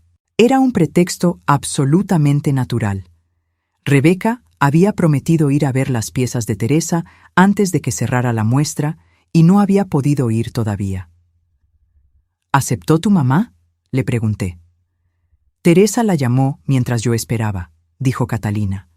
Le dijo que hoy era el último día de la muestra y que necesitaba su opinión sobre unas piezas antes de decidir si las consignaba en la galería. Mamá dijo que sí, que llegaba a las 4:30. Miré el reloj de pared del estudio de Ignacio. Eran las 11:20 de la mañana. Teníamos tiempo, y teníamos lo que necesitábamos. Lo que no teníamos todavía era saber exactamente cómo iba a reaccionar Rebeca cuando nos viera. Si se sentiría aliviada, o sorprendida, o asustada. Si todavía tendría en la mente la claridad del gesto que había hecho la noche anterior al esconder los documentos y llamarme, o si en las horas siguientes Octavio había dicho o hecho algo que la había vuelto a envolver en la duda. Eso era lo que más me preocupaba mientras caminaba de regreso a mi casa en la calle Humarán con Catalina a mi lado, y la bolsa de tela cruda, ahora más ligera, porque los originales se habían quedado en la caja fuerte del estudio de Ignacio. Me preocupaba que Rebeca llegara a las 4:30 al patio de la casa cultural y me viera, y algo en su cara se cerrara antes de que yo pudiera decir nada. Que el hábito del silencio fuera más fuerte que el impulso del cumpleaños. Que la llamada de la noche anterior hubiera sido el momento de más valentía que Rebeca había tenido en mucho tiempo y que ese momento ya hubiera pasado. Las madres piensan esas cosas, no porque sean pesimistas, sino porque conocen a sus hijos mejor que nadie en el mundo y saben exactamente de qué están hechos sus miedos. Llegué a mi casa. Preparé algo de comer, aunque ninguna de las dos tenía hambre real. Comimos en silencio en la cocina azul clara, con la campanita de barro en el centro de la mesa, porque me la había llevado de la galería antes de salir. Me había arrepentido de dejarla ahí expuesta sin saber cómo iba a transcurrir el día. Catalina me preguntó si quería descansar un rato. Le dije que no. Me senté en el sillón de la sala con mi rosario entre los dedos, no rezando exactamente, sino sosteniendo las cuentas como uno sostiene algo conocido cuando necesita que las manos estén ocupadas para que la mente pueda pensar con calma. Pensé en Octavio. Necesito ser justa en la manera en que lo describo, aunque la justicia me cueste. No porque Octavio merezca mi generosidad, sino porque la verdad requiere precisión. Octavio Mier Castañeda no era un hombre de gestos violentos ni de gritos. Era un hombre de movimientos suaves, de frases razonables, de argumentos presentados con calma que hacían parecer que quien discrepaba era el que estaba siendo irracional. Era el tipo de persona que en una reunión social tenía siempre la historia correcta, el comentario oportuno, la risa en el momento adecuado. Caía bien, siempre había caído bien. La primera vez que sentí algo que no cuadraba fue en una cena familiar, hace quizás 8 años, cuando Rebeca mencionó que quería expandir la galería, añadir un espacio de taller para artistas visitantes. Era una idea que yo había escuchado a Rebeca desarrollar durante meses con entusiasmo genuino, pero cuando lo mencionó en esa cena, Octavio sonrió y dijo que era una idea interesante, que habría que analizar con cuidado, que había que ver los números, que quizás no era el momento adecuado, que había que ser prácticos. Lo dijo con una amabilidad absoluta, y Rebeca no dijo nada más esa noche. El tema no volvió a aparecer. Yo lo guardé, como guardo todo, sin saber todavía si era algo o si era nada. Los años siguientes vi el mismo patrón repetirse en formas diferentes. La idea de Rebeca mencionada, la respuesta de Octavio, siempre razonable, siempre calmada, siempre con el tono de quien piensa en el bienestar de todos. El silencio de Rebeca después, y luego el tema que desaparecía. No dramáticamente, simplemente se iba, como se va el agua que no encuentra cauce. Lo que yo no había entendido hasta esa noche en la calle Hospicio, con la campanita de barro entre los dedos, era que ese patrón no era una característica del matrimonio de mi hija. Era una construcción. Era el resultado de años de pequeños movimientos que habían ido acotando el espacio donde Rebeca podía existir como la persona que era. La mujer que tenía ideas y proyectos y el valor de ejecutarlos, y la galería como evidencia viva de lo que era capaz de construir cuando nadie le decía que fuera práctica. Ese espacio se había ido cerrando tan despacio que ni Rebeca misma lo había notado hasta que se encontró en el almacén de su propia galería, sentada en el suelo con la campanita de barro entre las manos, llorando sin poder explicarle a su hija por qué. La tarde llegó con el sol bajando sobre los tejados coloniales de San Miguel. Me puse el rebozo bueno, el que guardo para las ocasiones que importan. Catalina se recogió el cabello. Las dos salimos de la calle Humarán, con tiempo suficiente para llegar antes que Rebeca a la Casa Cultural de la calle Canal. Teresa Valadez nos esperaba en el patio. Era una mujer de 50 años con manos de ceramista. Anchas, fuertes, con restos de arcilla debajo de las uñas que ningún lavado terminaba de quitar del todo. Tenía los ojos oscuros y directos de quien ha pasado muchos años mirando la materia que trabaja con atención, sin rodeos. Me extendió la mano y me la sostuvo un momento más de lo necesario, de la manera en que se sostiene la mano de alguien cuando quieres decirle que entiendes sin decirlo con palabras. «Gracias por venir», le dije. «Rebeca es mi amiga», dijo Teresa simplemente.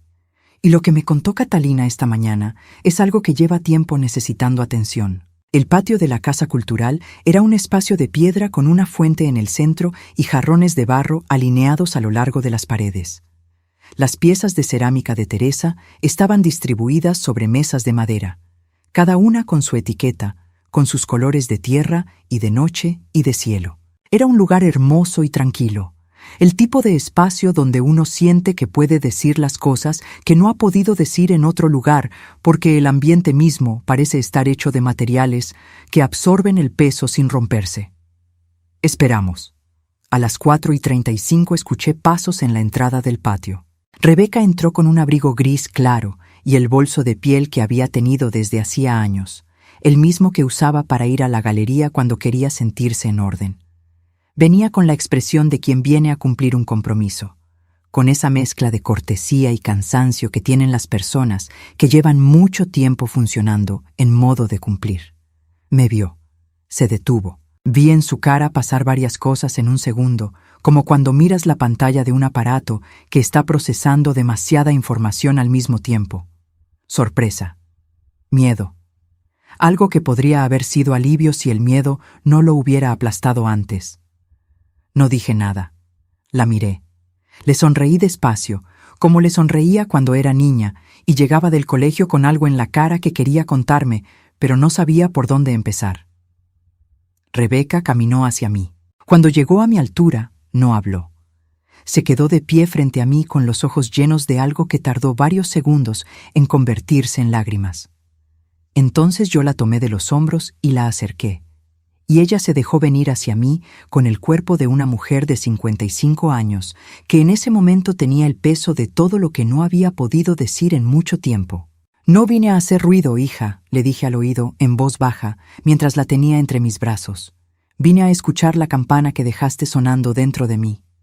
Rebeca no respondió de inmediato, solo lloró, callada, con la cara escondida en mi rebozo, como había llorado en los escalones de la entrada de esta misma casa muchos años atrás, cuando era joven y el mundo todavía le cabía en un llanto de tarde. Solo que ahora el llanto era diferente. No era el llanto del corazón roto de la juventud. Era el llanto de alguien que lleva mucho tiempo sin permitirse llorar y que finalmente, en el patio tranquilo de una casa cultural, con una fuente de piedra y piezas de cerámica en las mesas, encuentra el lugar y la persona correcta para hacerlo. Necesito pausar aquí, porque este momento, el momento en que una persona finalmente es vista por alguien que la ama, es quizás el más importante de toda esta historia. Y quiero preguntarles algo a los que me están escuchando. ¿Cuándo fue la última vez que se sintieron completamente vistos por alguien? ¿Cuándo fue la última vez que no tuvieron que explicar todo desde el principio porque había alguien que ya lo entendía? Pongan eso en los comentarios. Su ciudad, su hora, lo que quieran compartir. Den el like si esta escena les llegó. Suscríbanse porque mañana hay otra historia esperándoles y esta todavía tiene un final que vale la pena escuchar hasta el último momento. Compartan este video con alguien que quieran, porque a veces la historia correcta llega a los oídos correctos en el momento correcto. Teresa nos trajo tazas de café de olla que había preparado en la cocina de la Casa Cultural. Catalina se sentó junto a su madre, con la mano sobre la mano de Rebeca sobre la mesa. Ignacio había llegado mientras esperábamos, silencioso, tomando su lugar en una silla al margen del grupo, como hacen los hombres sabios que saben cuándo su presencia es apoyo y cuándo es interferencia. Rebeca habló durante casi 2 horas. Habló despacio al principio, con la voz de quien tiene miedo de que el volumen de la voz propia espante algo, algún equilibrio frágil que se ha acostumbrado a mantener. Luego habló con más firmeza. Y al final, habló con la claridad de quien ha estado pensando las mismas frases durante mucho tiempo y finalmente tiene delante de sí a las personas correctas para pronunciarlas en voz alta. Nos contó que el proceso había sido tan gradual que ella misma no había podido señalar un momento de inicio, que Octavio no había hecho nada de golpe, que cada cambio había venido con una explicación razonable. Las contraseñas de las cuentas bancarias cambiadas, por seguridad, después de que una galería del centro tuvo un problema de fraude. La correspondencia con clientes manejada por él, porque tú tienes demasiado en la cabeza y yo te ayudo. Los contratos de consignación firmados con su nombre como representante, para que tengas más tiempo libre, que bastante ya tienes con el inventario y la curaduría. Cada paso venía envuelto en una lógica de cuidado. Cada paso se justificaba como un gesto de apoyo.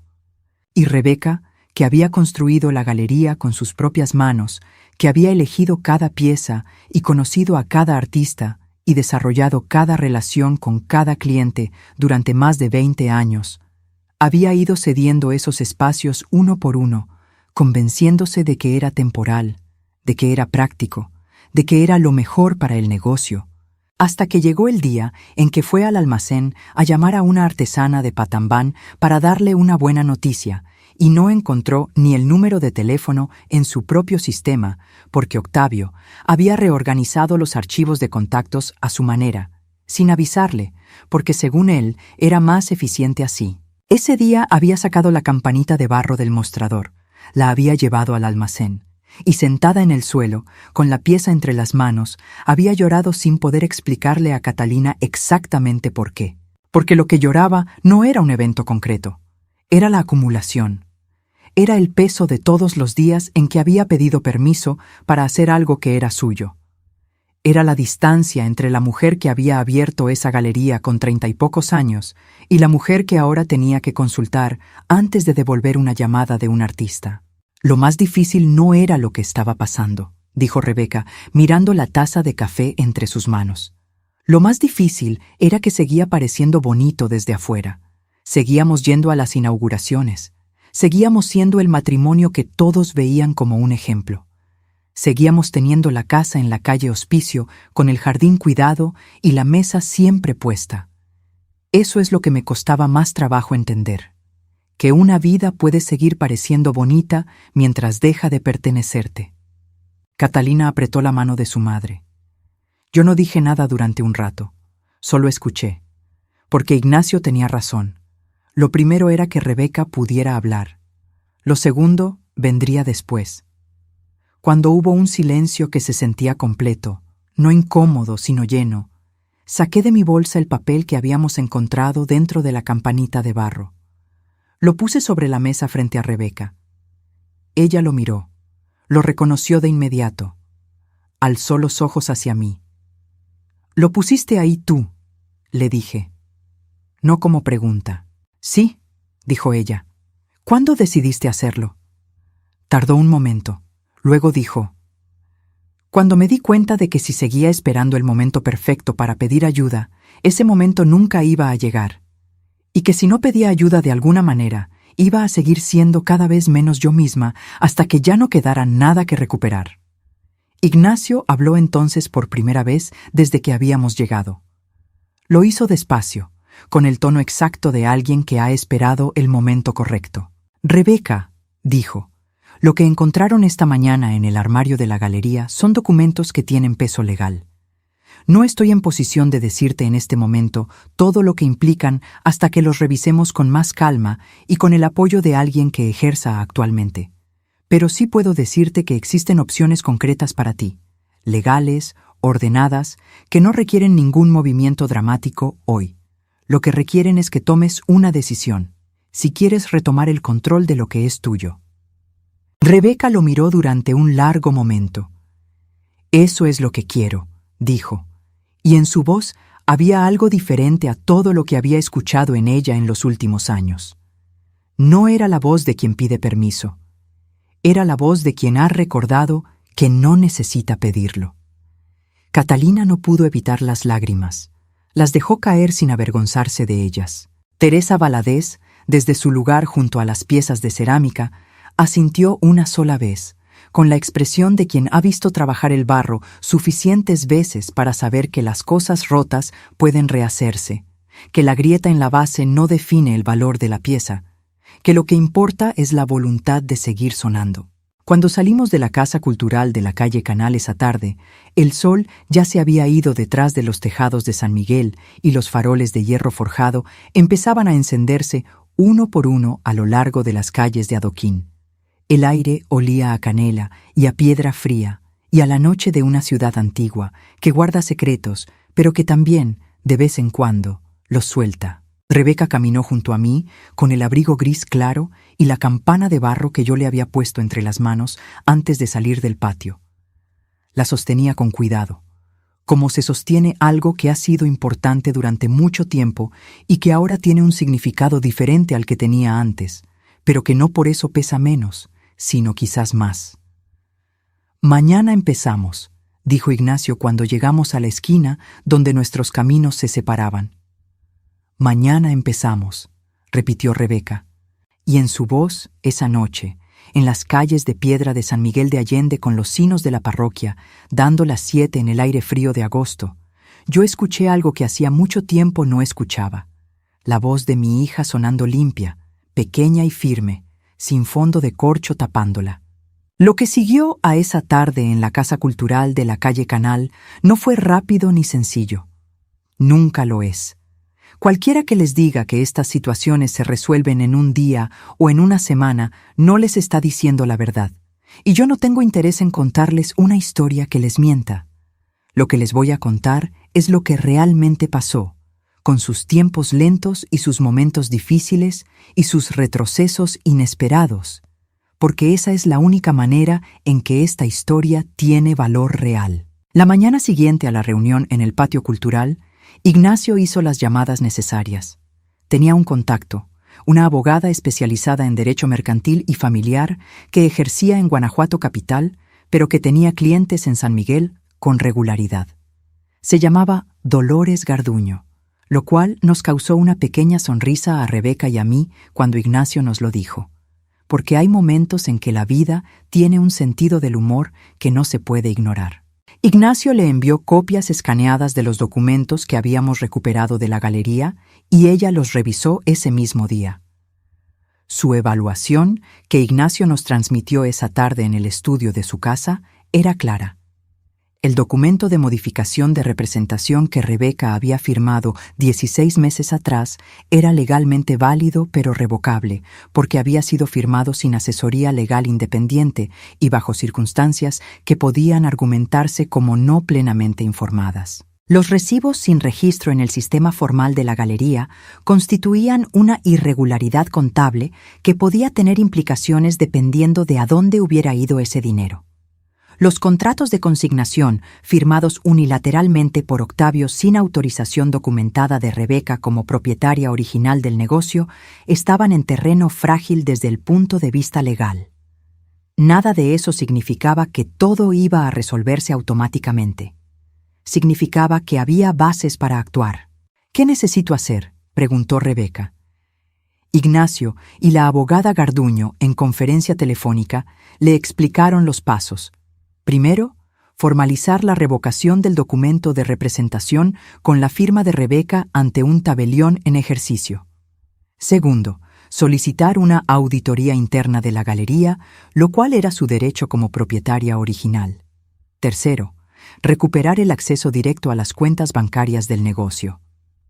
Cuarto, notificar formalmente a los artistas consignantes que la representación de la galería estaba siendo actualizada. Cada uno de esos pasos tenía sus tiempos y sus complejidades, pero eran pasos concretos.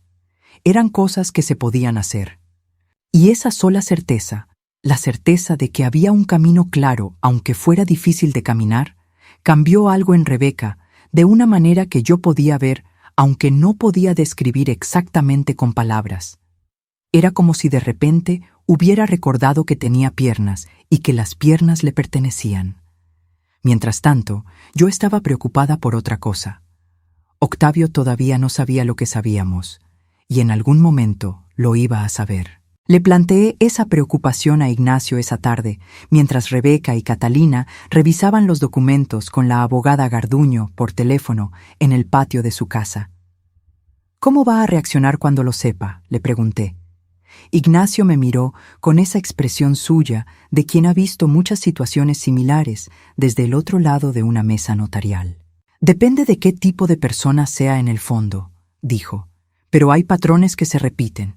Primero negará, dirá que no sabe de qué están hablando, que todo fue con el conocimiento y la aprobación de Rebeca, que tiene pruebas de eso. Segundo, atacará la credibilidad de quien lo confronte.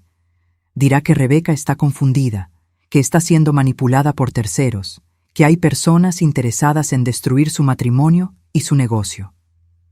Tercero, si siente que está perdiendo terreno, cambiará de táctica y se presentará como la víctima, que él ha dado todo por esa familia, que nadie lo aprecia, que es él quien ha estado sosteniendo el negocio mientras los demás critican. Lo que Ignacio acababa de describir tenía un nombre que yo aprendería más adelante cuando Catalina me lo explicó.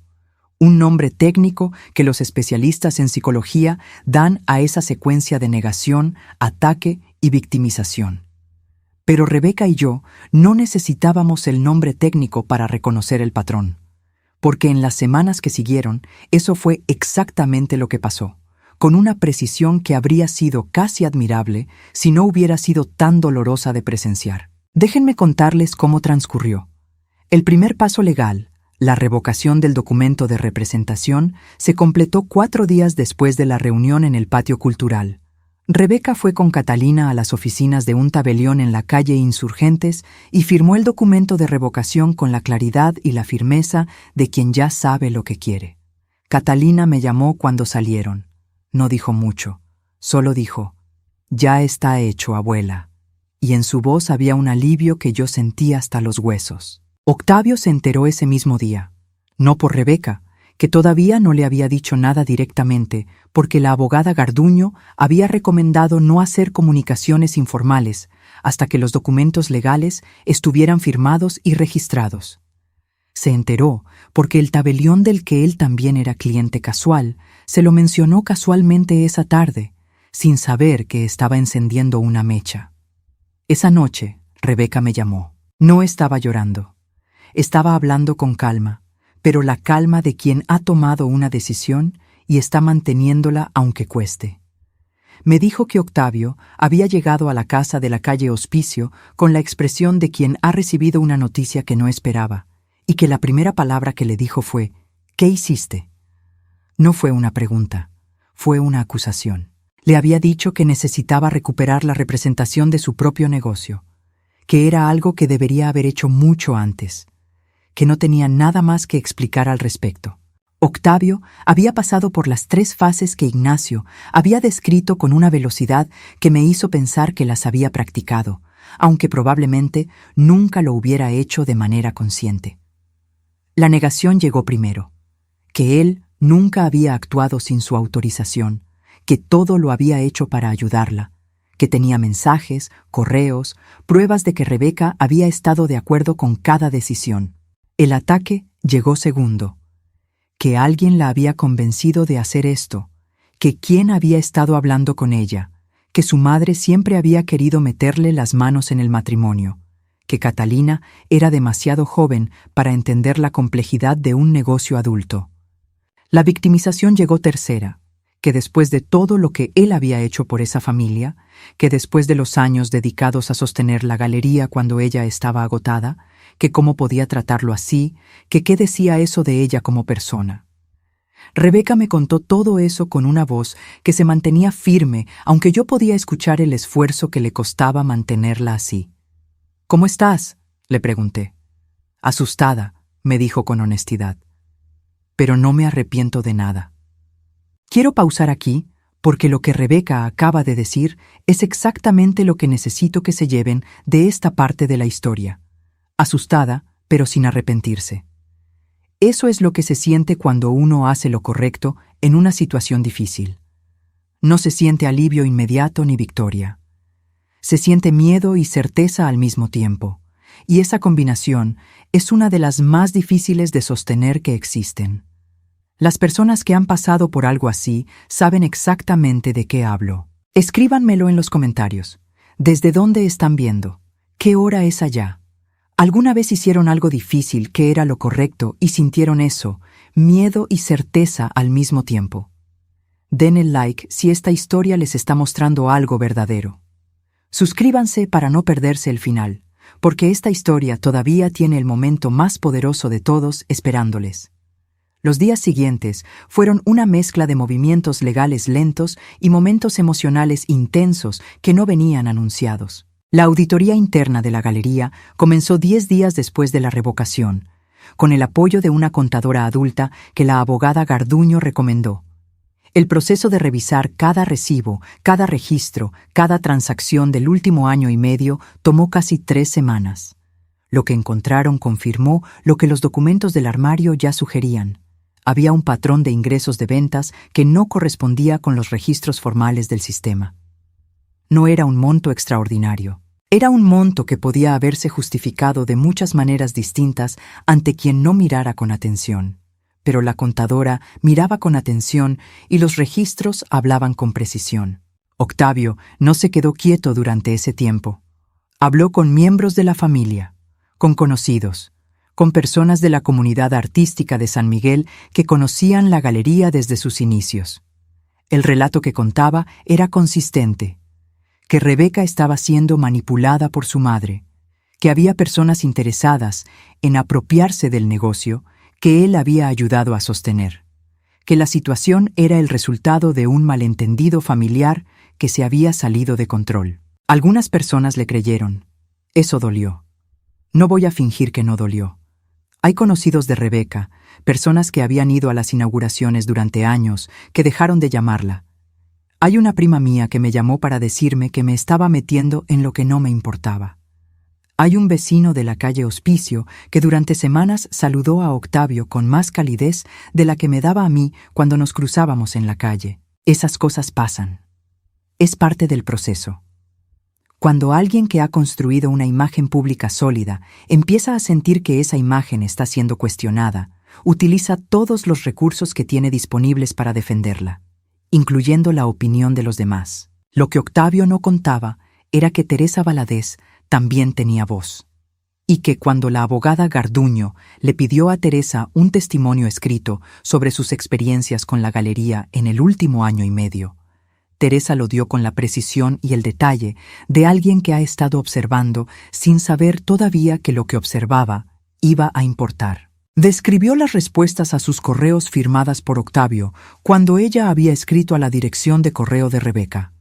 Describió las veces que había ido a la galería y encontrado a Octavio gestionando visitas de compradores sin que Rebeca estuviera presente. Describió la vez, hace 6 meses, en que había preguntado directamente a Rebeca si todo estaba bien y Rebeca le había dicho que sí, con una sonrisa que Teresa describió como la sonrisa de alguien que ha aprendido a decir que sí porque decir otra cosa cuesta demasiado. Ese testimonio, junto con la libreta de pasta terracota de Rebeca y los documentos del armario y el análisis de la contadora, formó un conjunto de evidencia que la abogada Garduño llamó sólido. No perfecto. Nada en el mundo legal es perfecto, pero sólido. El día en que Octavio recibió la notificación formal de los procedimientos iniciados por Rebeca, Catalina estaba en la galería terminando el inventario de las piezas de consignación que la contadora necesitaba completar. Me llamó para contármelo. Dijo que Octavio había llegado a la galería esa mañana con 2 hojas de papel que su abogado le había preparado y que las había puesto sobre el mostrador frente a ella con una expresión que no era enojo, sino algo más frío que el enojo. Algo que Catalina describió como el gesto de alguien que por primera vez en mucho tiempo no está seguro de que vaya a ganar. ¿Qué hiciste?, le pregunté. Lo miré, dijo Catalina, y le dije que cualquier comunicación legal debía ir dirigida a la abogada de mi mamá, cuyo nombre y datos de contacto le podía dar en ese momento. Me quedé en silencio un segundo. ¿Eso le dijiste? Eso le dije. 28 años. Mi nieta adulta, con las manos que habían aprendido a restaurar molduras rotas con paciencia y precisión, usando esas mismas manos para sostener el mostrador de la galería de su madre con exactamente la firmeza que hacía falta. Le dije que estaba muy orgullosa de ella. No dije nada más porque a veces las palabras correctas son pocas. El proceso legal continuó durante semanas con sus tiempos propios. No voy a aburrirles con cada detalle, porque los detalles legales no son lo que importa en esta historia. Lo que importa es lo que fue pasando con Rebeca mientras todo eso avanzaba. La vi cambiar, despacio, como había cambiado antes, pero en dirección opuesta. Como si las capas que se habían ido acumulando sobre ella durante años estuvieran siendo retiradas una por una, no de golpe sino gradualmente, con el mismo ritmo lento con que habían llegado. La vi volver a la galería con una presencia diferente. Empezó a llegar más temprano. Empezó a responder ella misma los correos de los artistas. Empezó a reorganizar las vitrinas según su propio criterio, a volver a poner las etiquetas escritas a mano con la historia de cada pieza, a llamar a artistas que no había contactado directamente en meses para preguntarles cómo estaban y qué estaban haciendo. Una mañana llegué a la galería sin avisar, solo para verla. La encontré detrás del mostrador hablando por teléfono con alguien, con la libreta de pasta terracota abierta frente a ella, tomando notas. Cuando me vio, me saludó con la mano sin interrumpir la llamada, con una naturalidad que me dijo más que cualquier palabra. Era la naturalidad de alguien que está en su lugar, que está haciendo lo suyo, que ya no está pidiendo permiso para existir en el espacio que construyó. En cuanto a Octavio, se fue de la casa de la calle Hospicio 5 semanas después de que comenzaran los procedimientos legales. No lo hizo con drama. Lo hizo de la manera en que hacen las cosas las personas que entienden que el escenario ha cambiado y que ya no hay posición desde la cual seguir operando como antes. En silencio, con una maleta, un martes por la tarde, cuando Rebeca estaba en la galería y Catalina estaba en casa de sus amigas. Rebeca me llamó esa noche para contármelo. Estaba sola en la casa de la calle Hospicio, con la mesa del comedor frente a ella y la sala vacía de la mitad de los muebles que Octavio se había llevado. «¿Cómo estás?», le pregunté, igual que le había preguntado semanas antes. Esta vez tardó menos en responder. «Bien», dijo, y esta vez la palabra sonó diferente, no a resignación ni a costumbre. Sonó a algo que Rebeca había ido ganando de vuelta de a poco, en cada pequeña decisión tomada sin consultar, en cada llamada de vuelta con su propio nombre, en cada mañana llegada temprana a la galería que era suya. Sonó a verdad. El proceso legal con los documentos de la galería siguió avanzando durante los meses posteriores con sus tiempos propios, como avanzan estas cosas en México cuando las instituciones tienen que revisar contratos y recibos y firmas y fechas. La abogada Garduño nos explicó que el camino más efectivo no era el más ruidoso, sino el más documentado, que presentar ante las instancias correspondientes la evidencia organizada que teníamos, paso a paso, con paciencia, era lo que iba a producir resultados reales, que el Ministerio Público y los juzgados tienen sus tiempos y sus procedimientos y que respetarlos no es resignación, sino estrategia. Eso también lo guardo para contárselo a cualquiera que me escuche y que esté en una situación similar. Los sistemas de justicia en México existen y tienen procedimientos reales. El DIF, el Ministerio Público, el Juzgado Familiar, la Comisión Nacional de los Derechos Humanos, con su línea de atención. No son perfectos, pero son reales. Y cuando uno llega con documentación ordenada y con el apoyo de personas que conocen el proceso, las cosas avanzan. Más despacio de lo que uno quisiera, sí, pero avanzan. Lo que avanzó más rápido fue Rebeca. Hubo una tarde, quizás 2 meses después de que Octavio se fue, en que Rebeca llegó a mi casa en la calle Humarán sin avisar. Traía una bolsa grande. La puse sobre la mesa de la cocina azul clara. Adentro había materiales, pintura, brochas, muestras de color en pequeñas tarjetas cuadradas. ¿Para qué es esto?, le pregunté. Para la campana clara, me dijo, y me explicó. Había encontrado un local pequeño en la calle Sollano número 8, un espacio que había sido taller de encuadernación y que tenía las paredes de piedra expuesta y una ventana grande que daba a la calle. Lo había arrendado con el nombre de un proyecto nuevo que era suyo completamente, sin socios, sin representantes, sin nadie que firmara en su lugar. Lo iba a llamar La Campana Clara. Iba a inaugurarlo en 3 meses. Iba a llevar piezas de artistas adultos con quienes tenía relaciones directas y personales, de esas relaciones que había construido durante 20 años antes de que alguien empezara a administrarlas por ella. Me mostró las muestras de color. Las paredes iban a ser blancas con detalles en azul cobalto, como las flores de la campanita de barro. Me quedé mirándola un momento sin decir nada. Luego le dije, ¿y cuándo empieza? ¿Ya empezó?, dijo ella. Y se rió. Con todo el cuerpo, con la risa que yo no había escuchado desde hacía mucho tiempo, la risa de la Rebeca que había corrido descalza por el patio de esta casa y que había abierto una galería con 30 y pocos años y que había elegido quedarse en San Miguel de Allende, porque esta ciudad, con sus piedras y sus sinos y su elegancia de secretos guardados, era suya de una manera que no necesitaba que nadie le confirmara. Esa risa llenó la cocina azul clara, como el olor del café de olla en las mañanas, como el sonido de los sinos de la parroquia a lo lejos, como la vida que vuelve cuando uno tiene el valor de reclamarla. Y antes de que entrara nadie, antes de que los primeros visitantes cruzaran el umbral de la campana clara, Catalina levantó la mano y tocó suavemente la campanita de barro en su soporte junto a la entrada. Solo una vez. El sonido que salió era limpio, pequeño y firme y perfectamente claro, sin nada que lo amortiguara, sin fondo de corcho tapándolo. Sonó en el espacio de piedra y madera y blanco y azul, como si siempre hubiera estado esperando sonar así, como si toda la historia que había cargado adentro durante meses solo hubiera sido la preparación para ese momento. Yo tuve que bajar los ojos un segundo. Si me están escuchando y en este momento están pensando en alguien que conocen, alguna persona en su vida que últimamente habla en fragmentos, que parece más pequeña de lo que era, que se excusa demasiado, que deja de hacer cosas que antes hacía con alegría, que sonríe con una sonrisa que no llega hasta los ojos, que dice que todo está bien con una voz que suena exactamente como la voz de Rebeca cuando me llamó a las 7:10 de la noche de su cumpleaños. Escríbanmelo en los comentarios. No necesitan dar nombres ni detalles. Solo díganme que están pensando en alguien.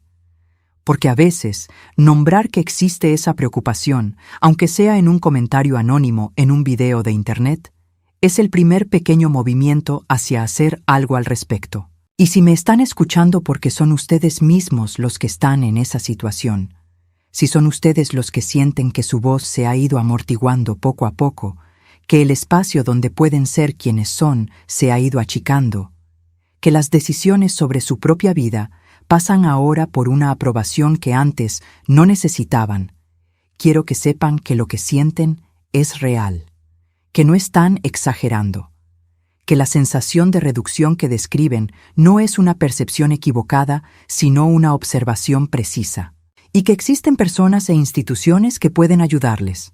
El DIF municipal o estatal, que tiene presencia en todos los municipios de México y recibe reportes de preocupaciones sobre situaciones de control y bienestar.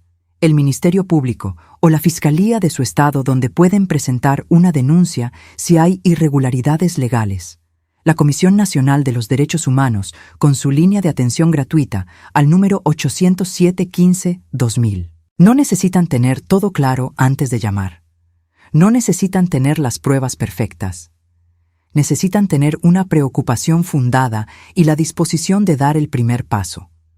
Con eso es suficiente para empezar. Hace 2 semanas fui a la Campana Clara a visitar a Rebeca un jueves por la tarde.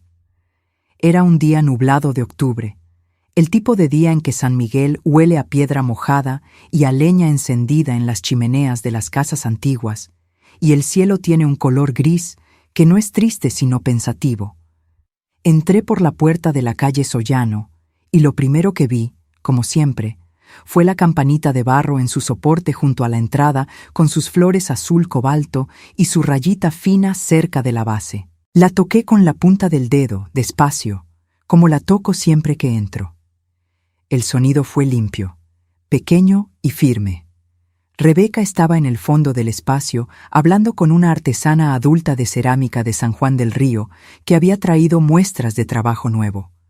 Las dos estaban inclinadas sobre la mesa, examinando las piezas con la atención de quienes entienden lo que están mirando. Rebeca tenía en la mano la plumilla de siempre, tomando notas en una libreta nueva, de pasta azul esta vez.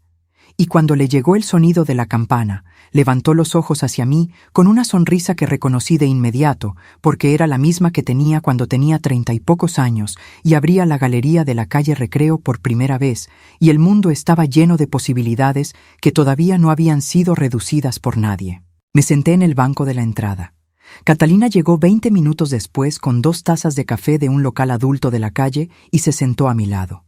Las dos nos quedamos ahí, en silencio, viendo a Rebeca trabajar, viendo a Rebeca ser Rebeca. Afuera, en las calles de adoquín de San Miguel de Allende, la tarde de octubre iba cerrando con sus faroles de hierro forjado, encendiéndose uno por uno. El olor a canela llegaba desde alguna panadería. Los sinos de la parroquia de San Miguel Arcángel dieron las 6 con esa solidez de siglos que tienen las campanas de piedra que han estado dando la hora desde antes de que ninguno de nosotros naciera y que seguirán dándola mucho después. Y yo pensé, sentada en ese banco de madera de mezquite en la Campana Clara, que esta ciudad guarda secretos con mucha elegancia, que sus fachadas coloniales en color ocre y sus puertas altas de madera y sus calles de piedra pulida por décadas de pasos son capaces de contener dentro cosas que nunca suben a la superficie porque nadie las ha buscado con los ojos correctos. Que hay casas en esta ciudad donde los cumpleaños se celebran con mesas puestas que nadie toca y con voces que suenan apagadas aunque nadie les haya puesto nada encima. Y pensé también que hay personas en esas casas que guardan la evidencia de su propia verdad dentro de campanitas de barro, porque es el único lugar donde saben que nadie va a mirar. Que esperan que alguien que las quiere tenga los ojos suficientemente abiertos para seguir la señal. Que se preguntan, en las noches largas de sus noches largas, si esa persona va a llegar a tiempo. Yo llegué a tiempo. No porque sea especialmente valiente ni especialmente sabia. Llegué a tiempo porque Rebeca me conocía bien suficiente para saber que yo era la persona correcta para seguir esa señal. Porque sabía que yo no iba a desviar los ojos, que no iba a decirle que estaba exagerando, que no iba a defender al encantador antes de escuchar a la encantada. Porque en 78 años de vivir, he aprendido que las personas que parecen perfectamente razonables desde afuera, a veces son exactamente lo contrario desde adentro, y que la diferencia entre esas dos realidades vive en los silencios y en los fragmentos y en las campanitas de barro con el fondo de corcho puesto de manera reciente. Llegué porque mi hija me llamó y su voz sonaba apagada y yo supe, antes de colgar, que tenía que ir. Eso es todo. No hubo magia. No hubo revelación sobrenatural. Hubo una madre que conocía la voz de su hija y que eligió escuchar lo que esa voz decía por debajo de las palabras. Eso está al alcance de cualquiera que quiera practicarlo. Quiero despedirme con algo que le escuché decir a Rebeca la semana pasada, cuando estábamos tomando café en la cocina azul clara de mi casa, y ella miraba el calendario de la pared con sus fechas anotadas. Me dijo que había estado pensando en lo que había pasado con la perspectiva del tiempo transcurrido, que al principio, en los meses más difíciles, lo que más le costaba era el hecho de que la situación había durado tanto sin que ella lo hubiera visto con claridad, que se preguntaba cómo era posible que una mujer de su edad, con su experiencia, con sus años de construir y mantener un negocio, no hubiera reconocido antes lo que estaba pasando. Le dije lo mismo que me dijo Ignacio en su estudio, que el amor pone entre uno y la verdad una capa de esperanza que no queremos perforar hasta que ya no queda más remedio. Rebeca lo pensó un momento. Luego dijo algo que no he olvidado desde entonces y que quiero que los que me escuchan se lleven consigo. Dijo: «No me arrepiento de haber tardado en ver. Me alegro de haber visto cuando vi. Y me alegro más todavía de haber dejado sonar la campana cuando ya no pude seguir callando. Mi hija me llamó el día de su cumpleaños para decir que me amaba, pero en realidad me estaba enseñando dónde había escondido la última parte de su voz, y yo fui a buscarla. Eso es lo que hacen las madres. Eso es lo que hacemos las abuelas. Eso es lo que hacemos las personas que amamos a alguien de verdad. Vamos, aunque sea de noche, aunque no entendamos del todo todavía, aunque tengamos 78 años y el café de tila enfriándose en la cocina. Vamos. Porque hay campanas que suenan apagadas y están esperando que alguien con los oídos correctos las escuche sonar. Si de verdad llegaron hasta aquí conmigo, hasta este último momento de esta historia, les pido una sola cosa. Dejen la palabra campana en los comentarios. Solo eso. Porque quienes escucharon de verdad van a entender por qué esa palabra importa. Van a entender lo que significa. Van a recordar el sonido que hacía la campanita de barro cuando todavía tenía el fondo de corcho tapándola, y el sonido que hizo el día en que Catalina la tocó en la entrada de la campana clara con todo el espacio libre para resonar. Esa diferencia es la historia entera. Esa diferencia es todo lo que quería contarles. Den el like si esta historia les movió algo verdadero. Suscríbanse si todavía no lo han hecho, porque aquí hay una historia nueva cada día sin falta, y cada una lleva dentro algo real. Compartan este video con alguien que lo necesite escuchar, con alguien que quizás en este momento tiene la voz apagada y no sabe cómo pedirle a quien la quiere que vaya a buscarla. A veces el video correcto llega a los oídos correctos en el momento correcto, y eso puede ser el principio de algo que importa. Díganme desde dónde están viendo, qué ciudad, qué hora es allá, si están solos o acompañados esta noche. Esta viejita de San Miguel de Allende los lee todos, sin excepción, y les agradece de todo corazón que se hayan quedado con ella hasta el final. Cuídense mucho por allá. Cuiden a los que aman. Y si sienten que una campana está sonando apagada cerca de ustedes, vayan a escucharla. Con todo el cariño de esta abuela al corazón de ustedes, muchas gracias.